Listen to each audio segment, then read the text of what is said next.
귀한 찬양 감사합니다.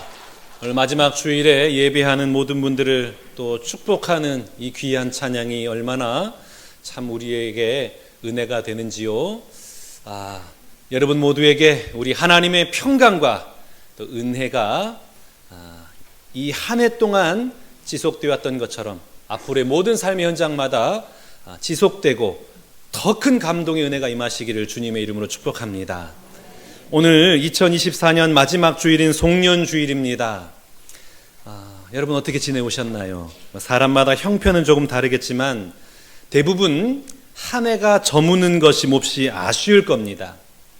나름대로는 열심히 산다고 살았는데 막상 보니까 제대로 된 것이 없고 그냥 나이만 한 살 더 먹는다고 생각하니까 참 착잡한 것이 사실이죠. 그래서 이제 이런 이야기들이 인기 있지 않겠어요? 연말에 사람들이 자주 찾아가는 폭포, 가장 인기 있는 폭포, 특별히 이제 연세 많으신 어르신들이 좋아하는 폭포는 무슨 폭포다? 나이아가라 폭포다. 나이아가라 해가지고 나이 먹기가 싫다는 것이에요. 참 시간이 너무나 빠르니까 내 생각과 달리 훌쩍 시간이 지나가 버리는 것입니다. 이렇게 시간이 훌쩍 지나가다 보면 언젠가는 우리 모두가 하나님 앞에 서게 될 거예요. 그리고 그 하나님 앞에 서서 우리 자신의 인생의 결산보고를 드려야 할 때가 반드시 옵니다. 자, 그런 의미에서 오늘 본문 말씀을 보면 우리에게 참 도움이 되는 말씀입니다. 우리가 너무나 잘 알고 있는 달란트 비유 말씀인데 어떤 주인이 먼 나라에 가면서 자기 종들에게 장사하라고 자본금을 맡깁니다. 어떤 종에게는 5달란트를, 또 어떤 종에게는 2달란트를, 그리고 또 다른 한 종에게는 1달란트를 주었습니다. 그리고 돌아와서 결산을 했는데 5달란트로 5달란트 남겼던 사람, 2달란트로 2달란트 남겼던 사람에게는 칭찬을 합니다. 착하고 충성된 종아, 내가 적은 일에 충성하였으니 내가 많은 것으로 너희들에게 맡기겠다. 자, 한 해가 저물어가는 이날 우리는 1년 동안의 우리들의 섬김과 우리의 봉사와 우리의 삶을 결산해 봐야 할 중요한 시점에 머물렀습니다. 오늘 우리가 스스로에게 이런 질문을 던지기 원하는데 무엇이 그 종들로 하여금 착하고 충성된 종이라는 칭찬을 받게 하였는가? 무엇 때문에 그 종들은 칭찬을 받았을까? 여러분, 우리가 하나님의 그 심판대 앞에 설 때에 우리의 인생을 결산할 때가 올 테인데 여러분과 제가 충성된 종으로 나타나기 위해서는 반드시 대답해야 할 중요한 질문이에요. 무엇이 여러분과 저를 충성된 종으로 만들 수 있을까요? 첫 번째는 맡은 자의 의식입니다. 오늘 보면 14절 말씀 봐보겠습니다. 또 어떤 사람이 타국에 갈 때에 그 종들을 불러 자기 소유를 맡김과 같으니, 맡긴 거예요. 그러니까 주인이 타국으로 가면서 자기 종들에게 그 소유를 맡겼다라고 기록하고 있습니다. 맡겼다는 것은 무엇이에요? 내 것이 아니라는 거예요. 내가 가지고 있지만 이것은 내 것이 아니에요. 주인이 나에게 맡긴 것이고 그러므로 나는 관리하는 자에 불과하다는 말씀입니다. 그러니까 누가 얼마나 많이 맡았는가, 이건 중요한 질문이 아니에요. 얼마나 많은 것을 맡고 있는가, 이건 중요한 것이 아닙니다. 중요한 것은 무엇이냐면 그 맡은 것을 어떻게 관리하고 있느냐, 이게 중요한 거예요. 5달란트, 2달란트 맡은 자와 달리 1달란트 맡은 자는 칭찬이 아니라 책망을 받았습니다. 30절 말씀 봐볼까요? 이 무익한 종을 바깥 어두운 데로 내쫓으라. 거기서 슬피 울며 이를 갈리라 하니라. 왜 이 1달란트 받은 종은 책망을 받고 이렇게 슬피 울며 이를 갈리라라는 말씀을 받았을까요? 그가 적게 받았기 때문인가요? 그건 아니죠. 왜 이런 책망을 받았습니까? 그에게 맡겨진 것을 제대로 관리하지 못했던 거예요. 관리를 못했던 거예요. 그러면 왜 관리를 못했을까요? 19절 말씀 봐보겠습니다. 오랜 후에 그 종들의 주인이 돌아와 그들과 결산할세. 그리고 이 1달란트 맡은 종은 주인이 떠나간 지 오랜 시간이 지나니까 주인이 안 오나 보다 이렇게 생각한 거예요. 그래서 맡겨진 거에 대한 책임의식이 사라져 버렸어요. 주인이 안 올 것이다. 이런 생각을 하게 된 것이죠. 만약 이 종이 반드시 주인이 돌아온다라는 것을 의식했더라면, 그리고 더 나아가서 돌아와서 반드시 결산할 것이라는 그런 확신이 있었다면 아마 이 종의 삶은 조금 달라지지 않았을까요? 여러분, 우리는 하나님께서 많은 것을 맡겨주셨습니다. 시간도 맡겨주시고, 돈도 맡겨주시고, 건강도 맡겨주시고, 재능도 맡겨주시고, 우리의 몸도 맡겨주시고, 우리의 생명도, 우리의 인생도 맡겨주셨습니다. 맡겨주신 거예요. 자, 오늘 내가 얼마나 많이 가지고 있느냐, 이건 중요한 것이 아닙니다. 중요한 것은 내게 주어진 시간을 내가 어떻게 사용하고 있느냐, 이게 중요한 문제예요. 내가 가진 돈이 얼마나 많느냐, 이건 중요한 게 아니에요. 오늘 내가 맡겨진 그 돈을 나는 어떻게 사용하고 있느냐, 이거 중요한 것입니다. 내가 얼마나 많은 재능과 많은 능력을 가지고 있느냐, 이거 중요한 질문이 아닙니다. 여러분, 생각해 보면은 소위 좋은 재능과 좋은 지능을 가지고 있는 사람들이 얼마나 많이 사기를 쳐요.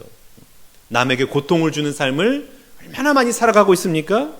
소위 그 권력을 손에 쥐고서 더 많은 권력 쟁취하기 위해서 군림하려고 하고, 그로 말미암아 수많은 사람들에게 얼마나 힘들게 하고 낙담한 삶을 그들이 지금 주고 있습니까? 고통받고 있는 거예요. 내가 비록 보잘것없는 재능이고 배운 것 없지만은 이것 주님이 맡겨주신 것이니 내가 이것 가지고 열심히 살아보겠노라.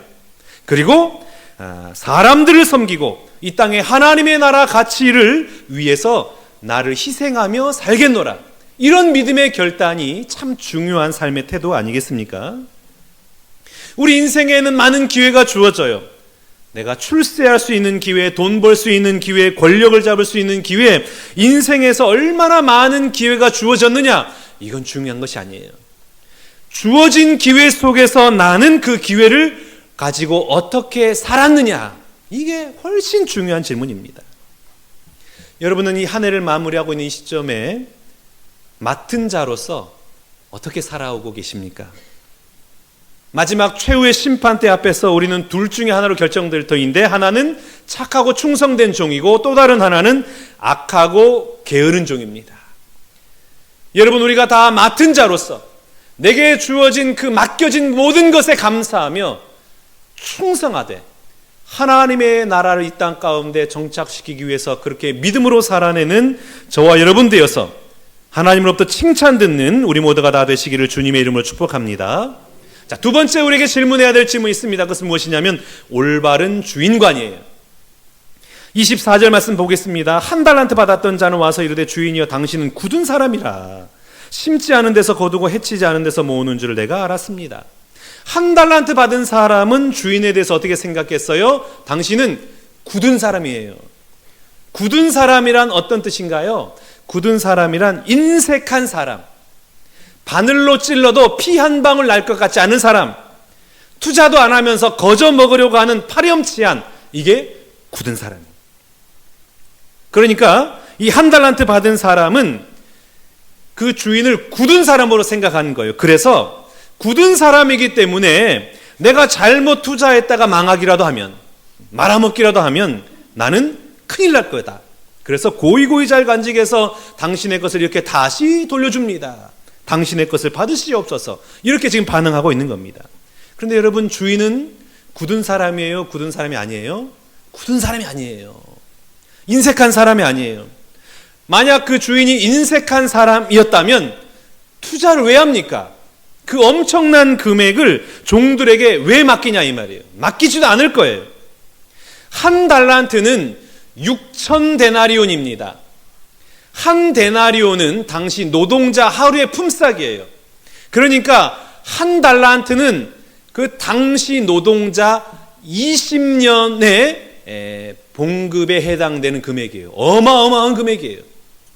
당시 노동자의 연봉이 4천만 원 됐다고 하면 20년이니까 얼마예요? 8억 원이에요. 8억 원을 맡긴 거예요. 인색한 사람이 8억 원을 종에게 그냥 덥석 맡길 수가 있겠습니까? 못 맡겨요. 맡길 수가 없는 거예요. 그러니까 여기 말한 이 주인은 인색한 사람이 아니라 관대한 주인이겠죠. 만약 인색한 주인이었다면 자기가 먼 길을 떠날 때 어떻게 말할까요? 너네 내 재산에 단 한 푼도 손을 대면 안 돼. 단 1원도 손해가 나게 해서는 안 된다. 잘 관리해라. 이렇게 말하고 떠나지. 어떻게 그 엄청난 소유를 맡겨가지고 이거 가지고 장사해 이렇게 말할 수가 있겠냐 이 말이에요. 인색한 주인이 아니에요. 종들을 보고 어떻게 맡겨요? 종들이 뭘 보고 잘할지 못할지 그것도 전혀 알 수 없는데 무엇을 보고 종들에게 맡기면서 장사하라고 하겠습니까?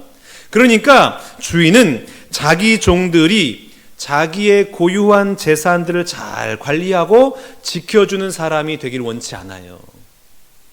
그 주인은 자기 재산 잘 관리해가지고 손해보지 않게 잘 이렇게 관리하는 사람이 되길 원하지 않아요. 오히려 과감하게 모험을 해서라도 주인과 동역하는 동역자가 되길 원한 거예요. 주님의 것으로 동역하길 원하신 거예요.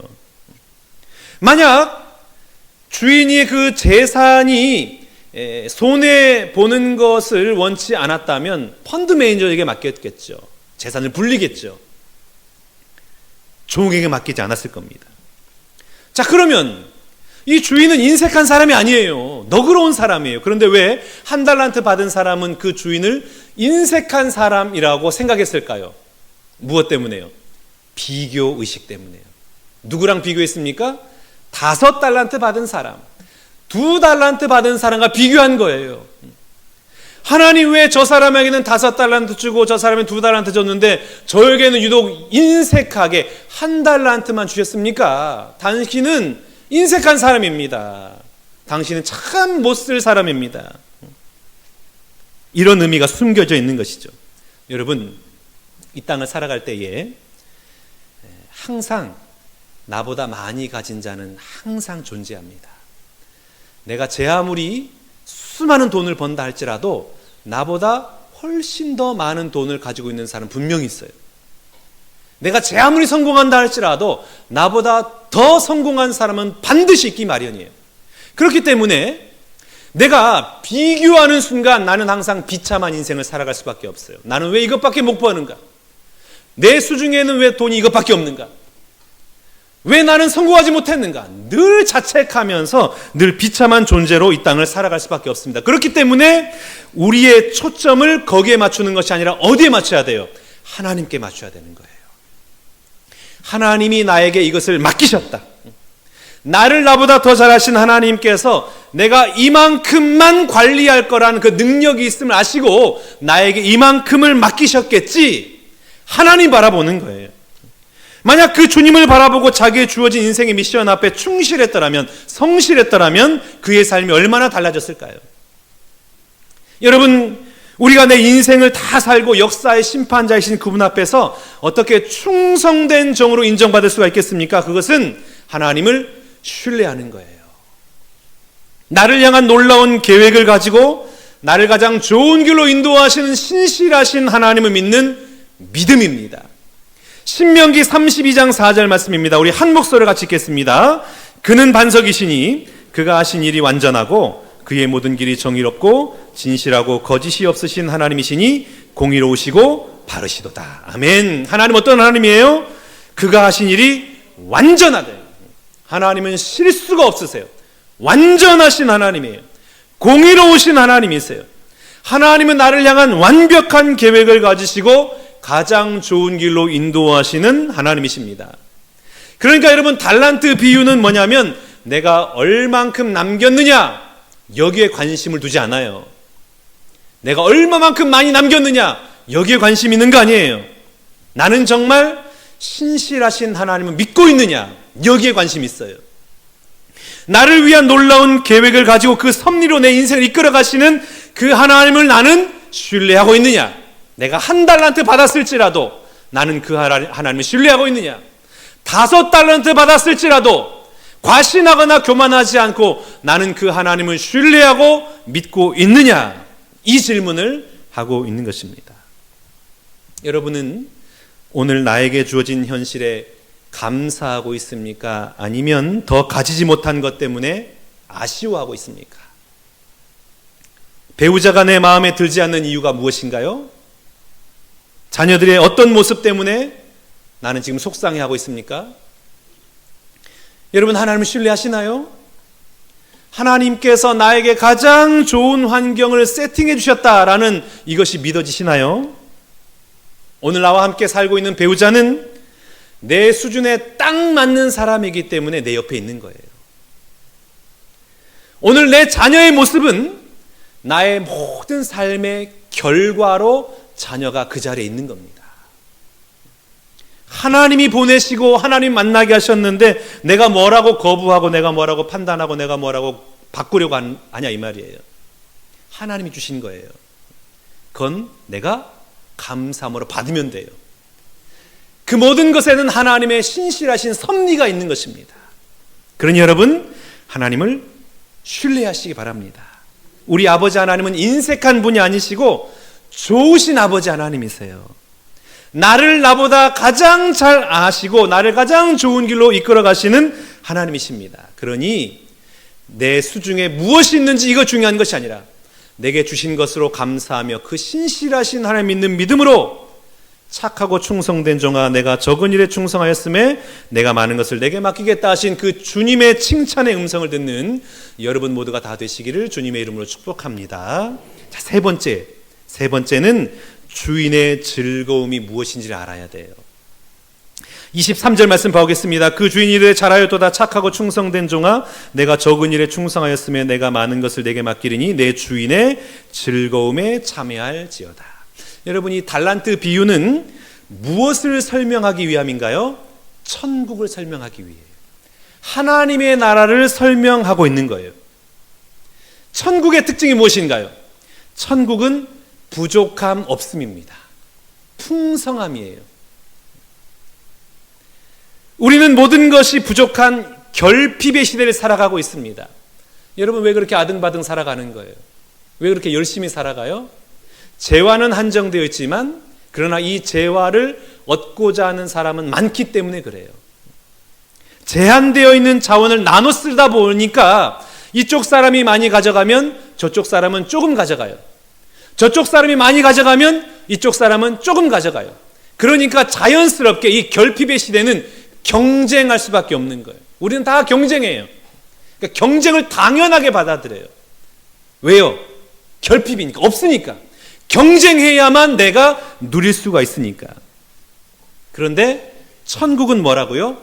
결핍이 없어요. 풍성함이에요. 경쟁이 필요가 없어요. 천국은 무한대로 풍성한 곳입니다.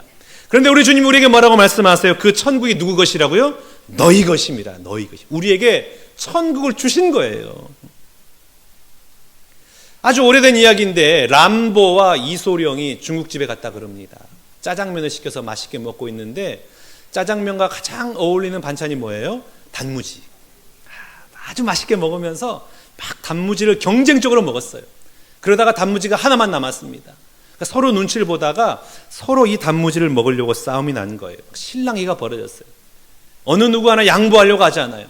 그래서 이 둘이 서로 이제 내기를 하는데 상대방의 뺨을 때려가지고 안 우는 사람이 먹도록 하자. 그러니까 얼마나 힘이 센 사람들입니까? 그래서 먼저 이 람보가 이소룡의 그 뺨을 있는 힘을 다해서 이렇게 확 내리쳤어요. 너무나 아파요. 너무나 아파. 눈물이 막 날라 그래요. 그런데 눈에 보인 저 단무지를 놓치지 않기 위해서 꾹 참았어요. 겨우겨우 참았어요. 그리고 이제 이소룡이 이제 람보를 때릴 차례가 되렸는데 이제 너 돼. 내가 때릴 테니까. 그랬더니 람보가 뭐라고 그랬어요? 너 먹어. 그랬다 그러잖아요. 그리고 아주머니 여기 단무지 한 접시 더 주세요. 이렇게 얘기했다 그러잖아요. 부족하면 싸워요. 없다고 생각하면 막 싸운다고요. 그런데 주인에게 많은 것이 있음을 알면 싸우지 않아요. 더 주세요 하면 돼. 더 주세요. 여러분, 오늘 본문 말씀 보면 주인은 부자인데 얼마만큼의 부자예요? 5달란트 남긴 종을 향하여 어떻게 말합니까? 21절 말씀 봐보겠습니다. 그 주인이 이르되 잘하였도다 착하고 충성된 종아, 내가 뭐라 그랬어요? 적은 일에 충성하였어. 적은 일이래요. 1달란트가 얼마라 그랬습니까? 8억. 5달란트면 얼마입니까? 40억이란 말이에요. 그런데 그 큰 40억의 금액을 뭐라 그래요? 적은 것이래요. 사소한 것이래요. 그러니까 주인에게는 40억도 푼돈이란 말이에요.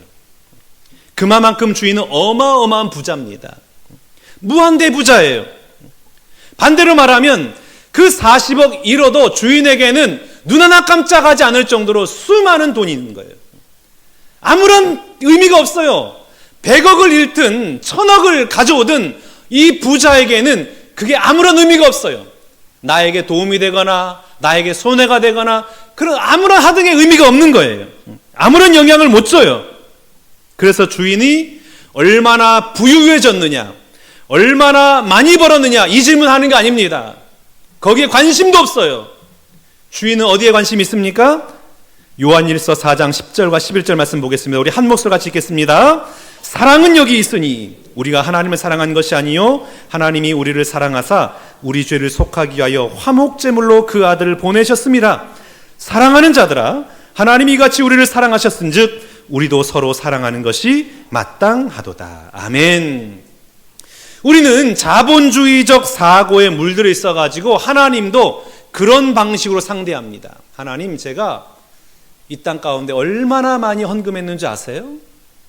하나님, 제가 얼마나 충성 봉사했는지 아세요? 하나님, 제가 교회를 얼마나 크게 부흥시켰는지 아세요? 이렇게 하나님께 막 묻는다 이 말이에요. 그러면 하나님 뭐라고 대답하실까요? 어쩌라고? 그래서 어쩌라고? 우리는 자꾸만 많이 남겼네, 대단한 사람이 되었네, 큰 교회를 만들었네 이런 관심이 있어요. 그러나 하나님은 그런데 관심이 없어요. 왜요? 아무런 의미가 없어요. 비교하지 못하는 것이에요. 아무런 의미가 없어요. 우리 하나님이 관심 있는 건 뭡니까? 하나님의 사랑 안에 거하는 거예요. 오늘 네가 하나님의 사랑 안에 거했느냐? 그러니까 여러분, 아버지의 즐거움은 자기 종들을 앵벌이 시켜가지고 돈 많이 벌어와서 아버지 재산 늘리는 데 관심 있는 게 아니에요. 재산 늘려봤자 얼마나 늘리겠습니까? 무한대의 재산을 가지고 있는 하나님인데 어떠한 이득도 안 되고 어떠한 손해도 안 돼요. 무한대 부자세요. 그렇기 때문에 하나님이 원하시는 것은 사랑 안에 거하고 있느냐. 너는 정말 무한대 하나님의 그 사랑 안에 거하고 있느냐? 나를 향해 베풀어 주신 그 놀라운 사랑 앞에 너무나 감격하며 감동하며 어쩔 줄 몰라 하면서 기뻐하며 이 땅을 살아갔느냐? 이건 묻고 있는 거예요. 그 은혜의 바다 안에서 감사하며 감격하는 거예요. 아무리 생각해봐도 너무나 감사한 거예요. 그래서 가만히 있을 수가 없어. 가만히 있을 수가 없어요. 어떻게 살아가요? 봉사도 하는 거예요. 헌금도 많이 하는 거예요. 예배자로 바로 서는 거예요. 헌신도 하는 거예요. 너무나 감사하고 너무나 감격하니까, 그 사랑을 너무나 감당할 수 없으니까 가만히 있을 수 없어서 하나님의 발버둥 치는 거예요. 그 사랑 안에 거할 때에 이런 놀라운 은혜가 일어나는 겁니다. 그리고 그 사랑 안에 거하기 때문에 어떻게 돼요? 나도 다른 사람을 사랑하게 되는 거예요.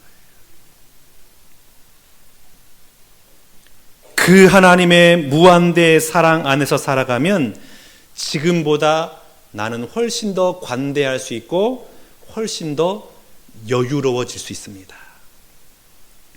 내가 우리 자녀를 그렇게 다그치지 않아도 우리의 자녀는 망하지 않아요. 왜냐하면 무한대의 사랑을 가지고 계신 그 하나님이 우리 자녀를 붙들고 계시기 때문입니다. 이걸 믿으면 내가 혈기를 부리고 내가 다그치고 내가 지적하고 내가 고치려 할 필요가 없는 거예요. 오히려 그 속에서 나의 교만을 보는 거예요. 내가 뭐라고 그 무한대의 하나님의 사랑과 인도하심이 있는데 내가 뭐라고 컨트롤하려고 하느냐. 내가 왜 다그치는 거예요? 내가 그렇게 안 하면 우리 애가 망할 것 같으니까 다그치는 거예요. 내가 왜 그렇게 지적하는 겁니까? 내가 지적하지 않으면 가정에 문제가 생기고 교회가 문제가 생긴다고 생각하기 때문에 그래요. 내가 왜 그렇게 비난을 합니까? 내가 그렇게 비난하지 않으면 이 문제가 절대 해결되지 않는다라고 착각하기 때문에 그래요. 교만한 거예요. 그것은 결론적으로 뭐냐면 무한대의 사랑을 가지고 계신 하나님에 대한 신뢰가 없는 거예요.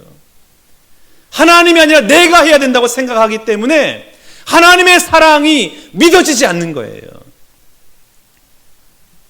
무한대의 하나님의 사랑이 여러분 가운데 임하시기를 축복합니다.